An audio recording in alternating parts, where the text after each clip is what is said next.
வணக்கம் அன்பு உள்ளங்களே. இன்று இக்கிகையின் 10 விதிகள் அதனுடைய தொடர்ச்சியை இப்போது பார்க்க போகிறோம். பழைய வீடியோஸ் பார்க்கலன்னா ப்ளீஸ் செக் இட் அவுட். இன்னைக்கு நம்ம பார்க்கக்கூடியது, உங்களுடைய அடுத்த பிறந்த நாளைக்குள்ள ஒரு மிகச்சிறந்த உடற்கட்டை நான் பெறுவேன் என்ற சங்கல்பம் எடுத்துக்கொள்வது. அது என்னங்க, உடனே எப்படி முடியும்?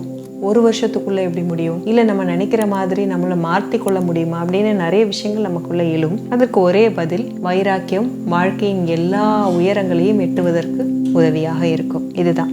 அதாவது நீரால இயங்க முடியும். அந்த நீர் ஓடிக்கொண்டே இருந்தால் மட்டும்தான் அது எந்த டைரக்ஷன்ல போகணும்னு நினைக்குதோ அந்த டைரக்ஷனுக்கு போக முடியும். அதற்கு ஓடிக்கொண்டிருக்கும் போது மட்டும்தான் அதுக்கு சிறப்பான வழிவகைகள் கிடைக்கும். ஒரே இடத்துல தேங்கி கிடைக்கிற குளத்துல இருக்க தண்ணிக்கு எந்த உயரங்களையும் அடையக்கூடிய வாய்ப்பு இல்லை. அது நினைக்கக்கூடிய தூரத்துக்கு ஓட முடியாதுங்கிறது நம்ம எல்லாருக்கும் தெரியும். அதே மாதிரிதான் நம்மளுடைய மனிதனின் எண்ணங்களும். நம்ம ஒரு நல்ல உடற்கட்டை பெறணும், நம்மளுடைய பிசிக் ரொம்ப நல்லா இருக்கணும், அது சிறப்பாக நீண்ட காலம் பணிபுரியணும் அப்படின்னா அதுக்கு தகுந்த எல்லா மனநிலையும் உடல்நிலையும் நமக்கு ஏற்படுத்தி கொடுப்பதற்கு மிக அடிப்படையாக இருக்கக்கூடியது அந்த எண்ணம். ஸோ அப்போ ஒரு நல்ல உடற்கட்டை பெறுவதற்கு, நீண்ட காலம் பணிபுரிவதற்கு மிக சரியான பராமரிப்பு முக்கியம். அப்போது அது உடற்பயிற்சியாக இருக்கலாம், ஒரு நல்ல யோகாவாக இருக்கலாம், இல்லை ஒரு ஜும்பா டான்ஸாக இருக்கலாம், இல்லை சாயந்தர நேரத்தில் ஏதாவது ஒரு 10 நிமிஷமோ 15 நிமிஷமோ நடக்கலாம். ஏதோ ஒரு விஷயம் நமக்குன்னு செய்யக்கூடிய அந்த விஷயம் தாங்க நம்ம மனதிற்கும் உடலுக்கும் கொடுக்கக்கூடிய மிகச்சிறந்த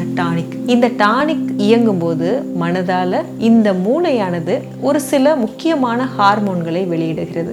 இந்த ஹார்மோனோட முக்கியமான வேலை என்னன்னா, லிம்பயாட்டிக் சிஸ்டம் என்று சொல்லக்கூடிய நிணநீர் மண்டலத்தை ஆக்டிவேட் பண்ணி அதுல சில நல்ல விஷயங்களை தூண்டு விடுகிறது. இந்த தூண்டுதல்னால நம்மளுடைய உடம்பு இளமையாக இருப்பதற்கு தேவையான ஒரு சில விஷயங்களை இம்மீடியட்டா கொடுக்குது.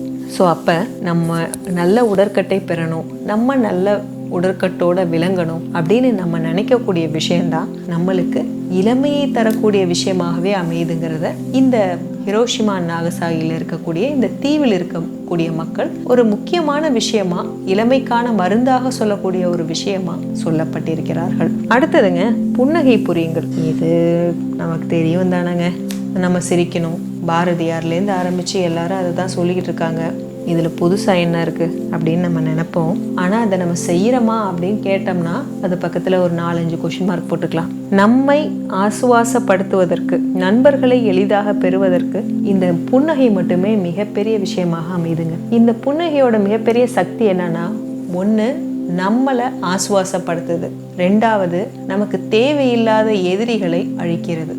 ஒரு சில ஆளுகளை பார்த்தா நமக்கு பிடிக்காது, அவங்க பண்ணதெல்லாம் ஞாபகம் வரும். இருந்தாலும் அவங்கள பார்த்து ஒரு புன்னகை புரிஞ்சிட்டோன்னா ஒன்று நம்ம அதை மறந்துடுவோம், இல்லை நம்ம ரிலாக்ஸ் ஆயிடுவோம், இல்லை அடுத்த லெவலுக்கு அந்த பிரச்சனையை பெருசு பண்ணாமல் இருக்கக்கூடிய மனநிலையை நமக்கு கொடுக்குதுன்னு வச்சுக்கோங்களேன், நமக்கும் அடுத்தவர்களுக்கும். அப்போ ஆட்டோமேட்டிக்காக அந்த மனசோட இறுக்கம் குறைஞ்சி போயிடுதுங்கிறது மிகப்பெரிய உண்மைங்க. அப்போ இந்த புன்னகை நம்முடைய இளமைக்கு மிக மிக முக்கியமான ஒன்று. ஒரு சில பேரை பார்த்தீங்கன்னா எப்பயுமே ஒரு சின்ன ஸ்மைல் இருந்துகிட்டே இருக்கும் அவங்க ஃபேஸ்ல. தேவைப்படுதோ தேவைப்படலையோ அவங்க மற்றவங்க எப்படி நினைக்கிறாங்க, இது என்ன லூசு மாதிரி சிரிச்சுக்கிட்டு இருக்கு அப்படின்னு கூட சில பேர் கிண்டல் பண்ணுவாங்க. இதெல்லாம் அவங்களுக்கு தேவையில்லைங்க.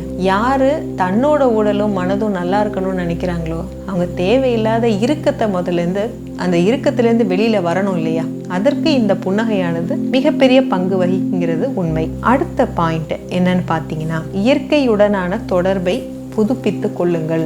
நம்மளுடைய ஆற்றல்ங்கிறது பல வகையில் இந்த காலகட்டத்தில் சிதறி இருக்குங்க.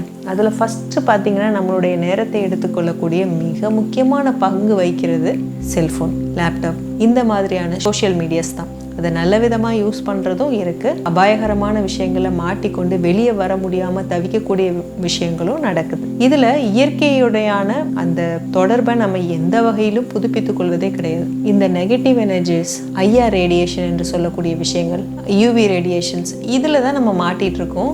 ஈவன் தோ இந்த மொபைல் ஃபோன் யூஸ் பண்ணுறது மூலமாக நமக்கு தேவையில்லாத ஐஆர் ரேடியேஷன், அதாவது இன்ஃப்ராரெட் ரேடியேஷன் என்று சொல்லக்கூடியது, ஃபோன்லேருந்து அதிகப்படியாக வெளியேற கதிர்வீச்சுகள், கண்ணுக்கு தெரியும் கண்ணுக்கு தெரியாத கதிர்வீச்சுகள், அளக்க முடியாத அளவுக்கு மிகப்பெரிய கதிர்வீச்சுகள்லாம் நம்மளை சுற்றி எப்போதுமே நிறைந்திருக்கிறது. அது லேப்டாப் வடிவத்தில் இருக்கலாம், வைஃபை வடிவத்தில் இருக்கலாம், எப்படி வேணாலும் இருக்கலாங்க. ஆனால் பேசிக் பார்த்தீங்கன்னா இந்த மாதிரியான உலகத்தில் தான் நம்ம இப்போ வாழ்ந்துக்கிட்டு இருக்கோம். நமக்கும் தெரியாமலே வாழ்ந்து தீர வேண்டிய கட்டாயத்தில் இப்போ தள்ளப்பட்டிருக்கிறோம். முன்னாடி ஒரு வாட்ஸ்அப்பை மட்டும் பார்த்துட்டு பேசாமல் வெளியில் வந்துக்கலாம். பட் அந்த மாதிரி இப்போ எல்லாம் முடியாது. ஏன்னா நம்மளுக்கும் தெரியாமலே நம்மளுடைய அத்தனை டிரான்சாக்ஷனும் ஃபோனை நம்பி இருக்கு.